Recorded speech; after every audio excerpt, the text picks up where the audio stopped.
I'm Neha. I'm an MIT student, and this is my first paper in auditing. So I'll try to do my best. I'm presenting investigation of auditors, a decision process in the evaluation of internal controls and audit scope decision. It's a big topic. So from my understanding, this paper was aimed at developing methodologies wherein normative solutions were not available for making decisions when different crises were evolved. So basically, verbal protocol analysis was used for this paper, and this paper was a follow-up to the experimental phase of Mock and Turner studies, where 200 auditors were performing the same experimental task. But the variability in the decision was like the percentage of getting correct accuracy was only 24%. That's why that paper was not. They couldn't arrive at a consensus decision. So the overall purpose of this methodology is to to provide detailed evidence of information processing and choice behavior, and to explain how the decisions will affect the current company. So there are two types of distinct situations wherein optimal solutions were available in this process, and in where optimal solutions were not available. To refer, the issues raised regarding verbal protocol analysis was the issues of verbal reports, whether the act of verbalizing affects the course, whether verbal reports are complete, and the degree of subjectivities. For example, when the reports were given, the person might give less details, or the details or the data available will be too much that is not necessary in that context. Also, if the reports are not complete, it might affect the decision making process in lots of ways. Subjects and tasks. So in this paper, there were four subjects, four senior auditors in a accounting firm. The task was they were given a task. They were told to consider that the previous auditors have left their job and they are supposed to continue with whatever work they have in their hands right now. So the previous senior auditors, they were given a tentative sample size for each auditing processes, and they were asked to decide what kinds of changes they would like to make in the current situation to optimize the company's working. So two versions were developed. One was the strong treatment and one was the fair treatment. Strong treatment, in the fair treatment, internal controls had undergone only a moderate changes, but in the strong control, lots of changes were considered.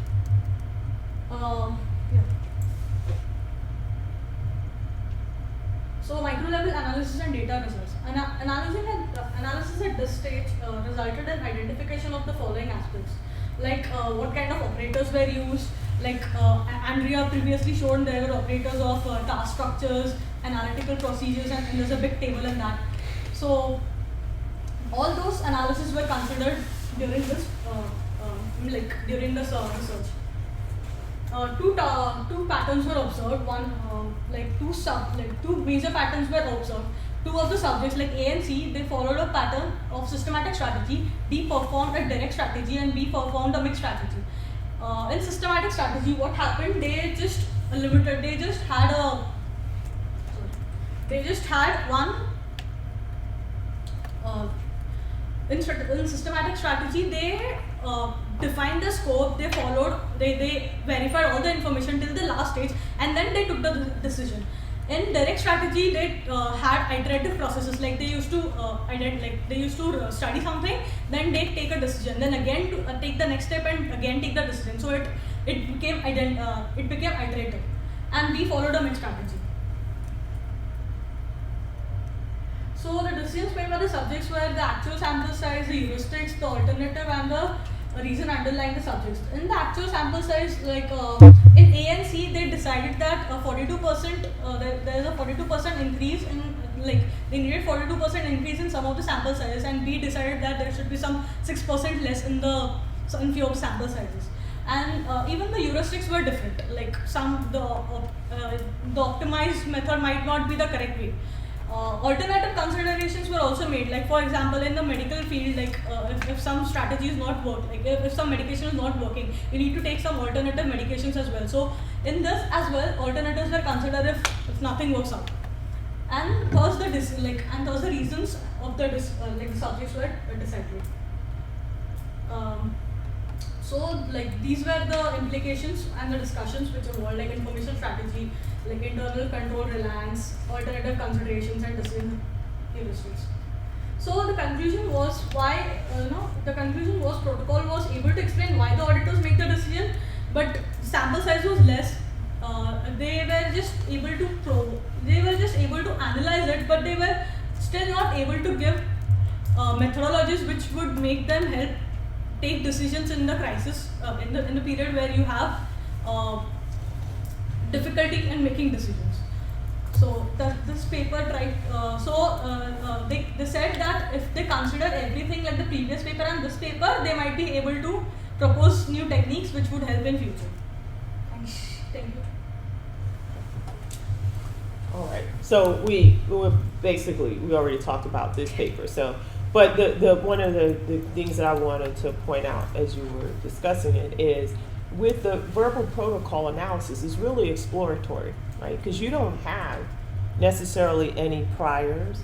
They in this case, right? They had results from an experiment involving 200 auditors.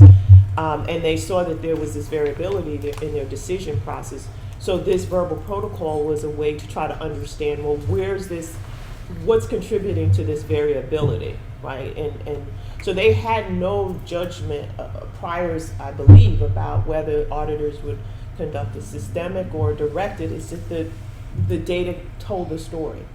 Right, so the data provided the information. The same thing with the risk assessment. I know how auditors, I understand the dynamics of risk assessment and what the framework is, but how auditors approach it is the open question. And is there variability in the way to approach it, and where does that variability occur?